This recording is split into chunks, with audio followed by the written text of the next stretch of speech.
Goeiedag en goeienaand vriende. Hierdie is net so 'n kort videoetjie. Ek kry gereeld boodskapies op Facebook en per e-mail en party van hulle is redelike dreigende boodskapies van die Christene, die sendelinge wat die woord van Jesus Christus die wêreld voor verkondig en op vliegtuie rondvlieg en in hotelle gaan bly en die woord van Christus, Jesus Christus, die Griekse God, aan die wêreld probeer uitdra en die wêreld Christene probeer maak. Nou ek gaan vanaand gou vir u verduidelik uit die skrif uit. Wat is die verskil tussen Yeshua die Hebreër en Jesus die Griekse God? Jy sien in Hebreëus het elke naam met 'n betekenis gehad. En jy kan maar gaan navors, jy kan maar gaan Google, jy kan maar gaan doen net wat jy wil. Jy sal agterkom dat in Hebreëus, in die ou Hebreëse taal was 'n naam nie net 'n naam nie. 'n Naam het 'n spesifieke betekenis gehad. 'n Naam het 'n sekere funksie gehad. 'n Naam het sekere autoriteit gedra. 'n Naam het 'n sekere identiteit gedra. Soos Josef, byvoorbeeld, kom ons sê nou maar, Josef die Nasarener, of Yeshua die Nasarener, of Josef die Israeliet, of Moses die Hebreër. Jy sien, daar was altyd agter 'n naam een of ander bewys van herkoms, een of ander bewys van oorsprong, een of ander bewys aan wie hierdie naam en hierdie persoon behoort, een of ander bewys watter autoriteit hierdie spesifieke naam dra. Dit was nie net 'n naam nie. Onthou in Hebreëus het niemand 'n van gehad nie. Daar was nie 'n ding soos 'n van nie. Jakobus Johannes van der Merwe het nie bestaan nie. In Hebreëus het hulle altyd verwys die naam na sy herkoms of sy autoriteit of sy funksie of sy identiteit. 'n Naam het altyd 'n reputasie gedra. 'n Naam het altyd 'n sekere karakter verteenwoordig. 'n Naam het hom altyd verbind aan 'n sekere groep of 'n sekere volk, of 'n sekere geloof, of 'n sekere oorsprong, of 'n sekere herkoms. 'n Naam was 'n titel. 'n Naam is 'n titel. Lord Francis, of Lord Rhodes, of wie jy hom ook al wil noem, daar was altyd 'n titel en 'n spesifieke naam gekoppel in Hebreëus. 'n Naam het altyd 'n betekenis gehad. Nou, dis hier waar die Christene en die dominees en die pastore en die valse leraars en die priesters en die kerke en die Jesus afgod aanbidders van die wa afval. As jy bietjie in Hebreëus gaan lees, sal jy agterkom dat die naam Yeshua, nou of jy hom nou met 'n y spel, wat jare gelede, 6000 jaar lang ontstaan, as jy dit direk uit Hebreëus uit sou vertaal na Afrikaans toe. Die lettertjie J is nou eers 600 jaar oud, soos wat die naam Jesus Christus, die katholieke afgod en die Griekse God is. As ons dan so stry met mekaar oor die spelling van die naam van Yeshua, uit Hebreëus uit na Engels toe, en van Engels af na Afrikaans toe, of van Hebreëus uit na Grieks toe, Grieks en Latyns en Engels en Engels Afrikaans, dan kom jy agter dat die spelling so nêrens verander het nie. Al wat ons moes gedoen het, ons moes die y in die begin, as daar nie 'n y was nie, en as ons hom nie kan uitspreek nie, dan moes ons die y met 'n j vervang het. Yeshua. Ons moes nie die hele naam Jesus van die Griekse God met 'n j begin het, men dit met Jesus vervang het in die Bybel nie. 'n Naam het 'n betekenis. Die naam Yeshua in Hebreëus beteken salvation, redding, verlossing. Jesus, die Griekse God, beteken niks. Hy is nou hier 600 jaar oud. Ons verlosser het al 2000 jaar gelede opgevaar na die Almagtige en sy Vader, waar hy sit aan die regterhand van die Almagtige om te oordeel die goddelose en die sondaars in hierdie wêreld. Die wat al dood is en die wat nog lewe. Gaan lees die Bybel, staan net so in die skrif geskryf. 'n Naam is tog iets. 'n Naam is nie net 'n ding nie. As ek praat van 'n kudu, dan weet jy presies vandag Hoe lyk 'n kudu? En as jy op Google gaan Google en jy sit in kudu, dan kry jy 'n prentjie van hoe lyk kudu. En as ek praat van 'n eland, dan beskryf die naam eland 'n eland en nie 'n steenbok of 'n vlakvark of 'n eystervark nie. Die naam Yeshua beskryf die verlosser, die seun van die Almagtige. Die Hebreër met 'n Hebreëse agtergrond wat Hebreëus gepraat het, die Nasarener van Nasaret. Nie die Griekse god van die paus uit Rome wat sy spelling en sy naam in ons Bybels kom insmokkel het, sodat die volk vandag die afgod Jesus van die Grieke volg in plaas van Yeshua die Hebreër wat Hebreëus gepraat het en die seun van die Almagtige. So, dis die inleiding. Ek kan baie langer praat, ek gaan dit vanaand baie kort met u doen. Dan moet u asseblief neerskryf wat ek vir u lees in die skrif. En dan wil ek hê u moet vanaand in die skrif gaan sit en u moet deur die skrif blaai al die dele van die Bybel. U moet van Genesis af tot in Openbaring moet u vir my gaan soek. Waar staan dat ons Yeshua 'n Griekse god was? Waar staan dat ons Yeshua die naam gedra het van die Griekse god Jesus van die paus? Ons Yeshua gekruisig is aan 'n kruis, so 'n ding wat die Katolieke in ons Bybel ingesmokkel het. Ek wil hê jy moet 'n bietjie teruggaan en jy moet 'n bietjie gaan ouer Bybels gaan soek. Jy moet 'n bietjie gaan Google. Dis baie maklik. En dan gaan vind jy bietjie uit die betekenis van die naam van ons verlosser, die Hebreër. Hy's nooit gekruisig nie. Hy's aan 'n paal opgehang en vermoor deur die Christene wat die Griekse god Jesus Christus aanbid. Wat sy verjaarsdag op die 25ste Desember hou en wat die nuwe jaar van die wêreld op die 1ste Januarie hou en wat Paasfees in April maand hou, waar hy gekruisig is Vrydag aand en waar hy Sondag opgestaan het, waar hy 2 nagte en 1 dag in die graf was. Ons Yeshua het 3 nagte en 3 dae in die graf deurgebring. Die Griekse god het 1 dag en 2 nagte in die graf deurgebring. Gaan lees die Bybel. Kom ek lees nou vir u en ek begin weer. Ek gaan nie 'n versie uit Paulus uitdruk om u te probeer mislei nie. Ons begin weer by Genesis, by die heel eerste boek van die skrif. En dan gaan lees jy dit. Vat 'n pen en papier en dan maak jy notas. Dan gaan lees jy wat ek vir u vanaand sê. En dan kyk jy of u van my verskil en of ons twee se Bybels dalk twee heel verskillende Bybels is. Ek lees uit die 33-53 Bybel. Ek gebruik net nie die baalname van die afgode en die Griekse gode van die Katolieke kerk nie. Genesis 14 vers 13. Toe kom daar een wat vry geraak het en vertel dit aan Abraham die Hebreër wat woonagtig was by die terpentynbome van Mamre, die Amoriet, die broer van Exol en die broer van Aner, en hulle was bondgenote. Genesis 40 vers 15. Want ek is gesteel, ja, gesteel uit die land van die Hebreërs, en ek het hier ook niks gedoen dat hulle my in die gevangenis sit nie. Genesis 43 vers 32. Toe bring hulle vir hom besonders op en vir hulle broeders en vir die Egiptenaars wat by hom eet. Besonders, want die Egiptenaars mag nie saam met die Hebreërs eet nie, omdat dit vir die Egiptenare 'n gruwel was. Die Egiptenare mag nie saam met die Hebreërs eet nie, want dit was vir hulle 'n gruwel. Hier staan nie Jesus die Griekse god nie. Hier staan die Hebreërs. Exodus 2 vers 6.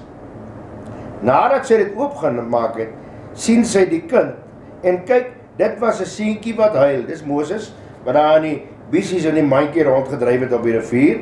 Sy het hom jammer gekry en gesê, dit is een van die kinders van die Hebreërs. Nie die Grieke, die paus of die Romeinse ryk nie, die Hebreërs, die volk van die Almagtige, die kinders van Abraham, Isak en Jakob. Exodus 3 vers 18.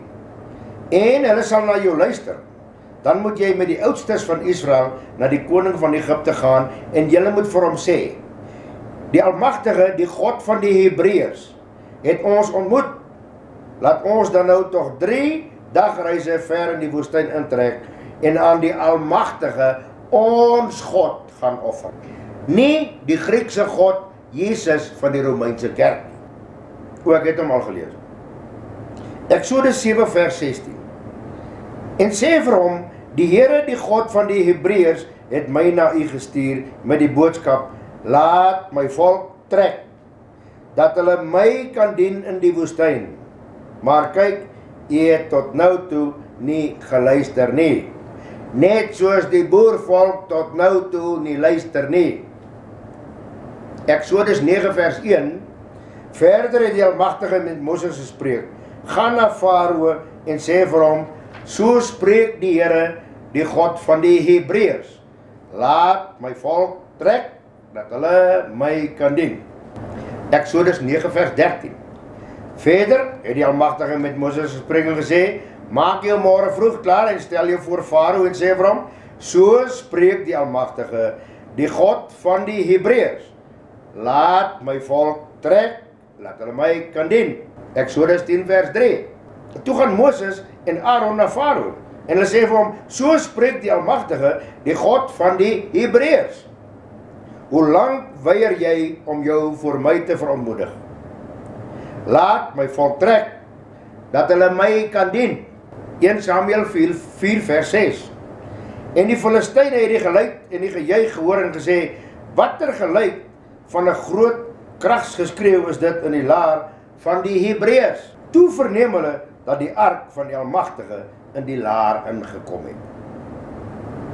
1 Samuel 4 vers 9. Wees dapper en gedra julle soos manne, Filistyne, dat julle nie miskien die Hebreërs dien, soos julle gedien het nie. Gedra julle dan soos manne en veg. Teen wie moes hulle veg? Die Hebreërs. Nie die Griekse God Jesus Christus nie. 1 Samuel 13 vers 3. En Jonathan het die wagpos van die Filistyne verslaan, wat in Geba was. En die Filistyne het dit gehoor, daarop het Saul op die ramshoring laat blaas in die hele land, om te laat sê, laat die Hebreërs dit hoor.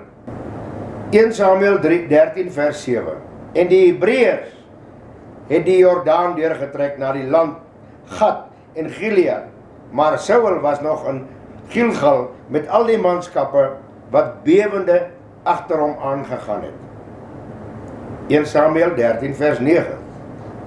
En daar was geen smid te vinde in die hele land van Israel nie, want die Filistyne het gesê, anders kan die Hebreërs swaarde en spiese maak. 1 Samuel 14 vers 11.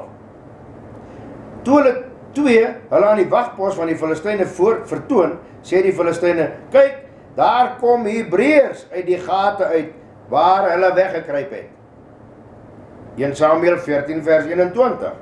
Selfs die Hebreërs, wat die Filistyne soos gister en eergister bygestaan het, wat verspreid met hulle saam in die leer opgetrek het, hulle het ook aangesluit by die Israeliete, wat saam met Saul en Jonathan was.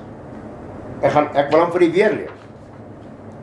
Selfs die Hebreërs, wat die Filistyne soos gister en eergister bygestaan het, selfs hulle het saam met die leer opgetrek, en hulle aangesluit by die Israeliete, wat saam met Saul en Jonathan was. Waarom weier ek en u, hierdie boervolk, om die Filistyne se laar te verlaat, en waarom weier ons om weer ons aan te sluit by die laar van Israel, die Hebreër, die vader, die Abraham, die Isak en die Jakob van die oorsprong van hierdie volk? 1 Samuel 29 vers 3 stel het so, vra die owerstes van die Filistyne, wat soek hierdie Hebreërs? En Agag sê aan die owerstes van die Filistyne, dis mos Dawid, die onderdaan van Saul, die koning van Israel, wat nou al dae of al jare by my is, sonder dat ek iets in hom gevind het, van die dag af, dat hy oorgeloop het, tot vandag. Hebreër, Yeshua was niks anderster as 'n Hebreër nie. Hy was nie die Griekse God, Jesus van die Romeinse kerk en die paus nie. Jy moet dit begin insien, jy moet dit begin verstaan, jy dien die afgod, die songod van die kerk en die paus. En jy sit elke Sondag in die songod se dag en se diens, en jy koop die leen by jy dominee. Jy moet dit begin sien. Die volk is mislei. Jy moet die woord gaan lees. Jy moet die woord begin bestudeer. En jy moet wegkom van die drek, wat die dominee, die pastoor, die priester en die leraar op die songodse dag, Sondag, vir die leer en die leen aan die verkoop om sy collectebord vol te hou, want hy preek aan die net genade. U moet aan die Almagtige gehoorsaam raak. Die Almagtige van die volk van die Hebreërs. Die Almagtige van die vader Abraham, Isak en Jakob. En sy seun Yeshua, wat 'n Hebreër was. Ons is mislei deur die kerk. Want ons het slap gat geword. Ons soek net na vrede en liefde. Ons is te slap gat om op te staan vir die naam van die Almagtige, die God van Abraham, Isak en Jakob, wat die Hebreëse volk deur die woestyn ingelei het in die beloofde land. Ons het sleg geword ter wille van vrede en genade. Jeremia 34 vers 14 sê, aan die einde van 7 jaar moet julle elkeen sy broer, die Hebreër wat aan jou verkoop is, en jou 6 jaar lang gedien het, laat weggaan. Jy moet hom as vryman van jou af laat weggaan, maar julle vaders het na my nie geluister en geen gehoor gegee aan my nie. Jona 1 vers 9 stel dit so, en hy antwoord hulle, ek is 'n Hebreër, en ek vrees die Almagtige, die God van die hemel, wat die see en die droë land gemaak het. Hy het nie gesê, ek vrees Jesus Christus, die Griekse afgod van die songod nie. Ek is 'n Hebreër. Hulle het Hebreëus gepraat met mekaar. Nie Russies nie, ook nie Afrikaans nie, en ook nie Grieks nie. Handelinge 6 vers 1. Nou gaan ons na die hernuide verbond toe. Hierdie was alles uit die ou verbond, en nou gaan ek vir die bietjie lees in die hernuide verbond. Handelinge 6 vers 1.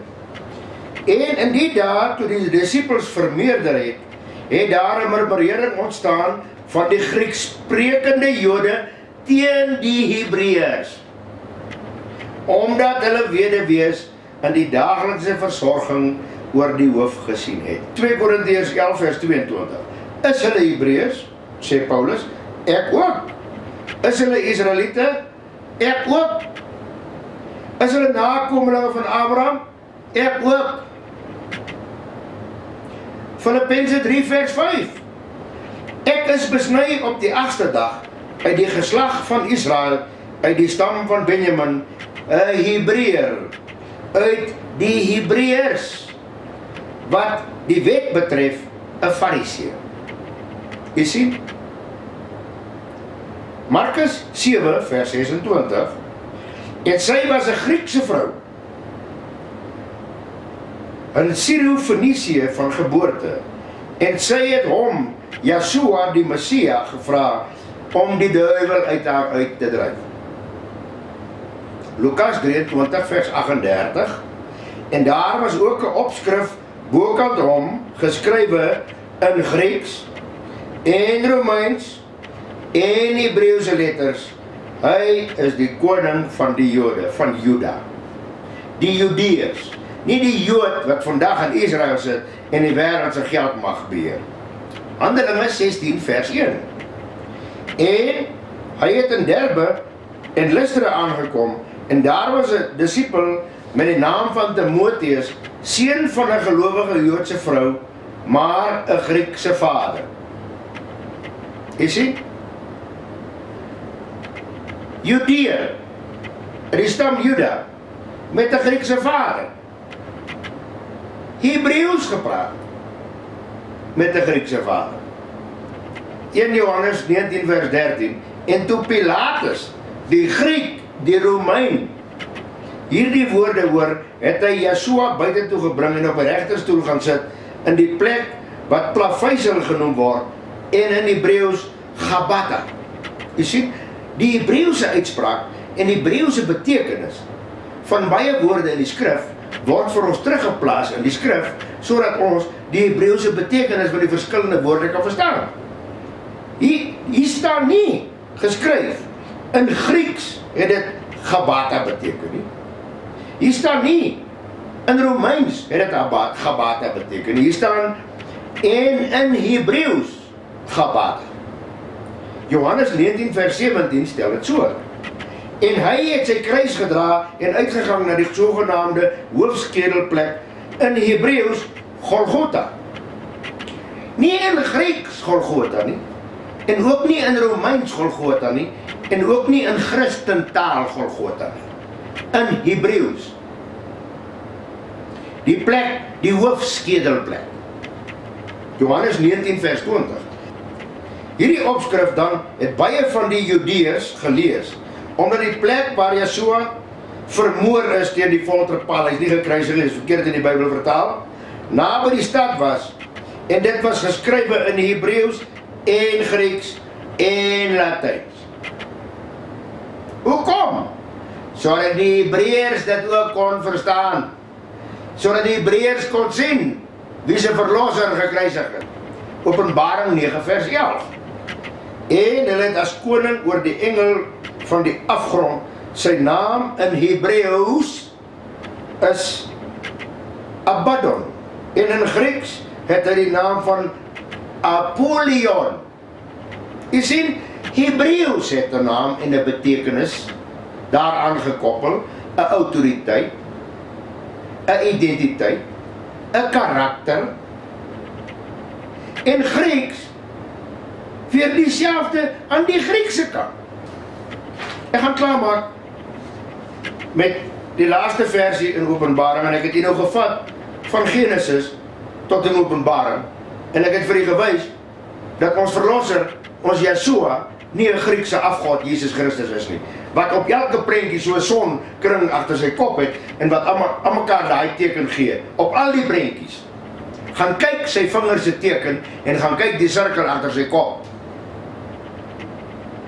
Ons dien nie die Griekse God Jesus Christus nie, en ons dien nie die Griekse verlosser Jesus Christus, die valse Messias wat in die wêreld mislei nie. Ons dien die Hebreëse verlosser Yeshua uit die volk van Abraham, Isak en Jakob, wat gekies is deur die Vader, die Almagtige, die skepper van die aarde, die God van Abraham, Isak en Jakob.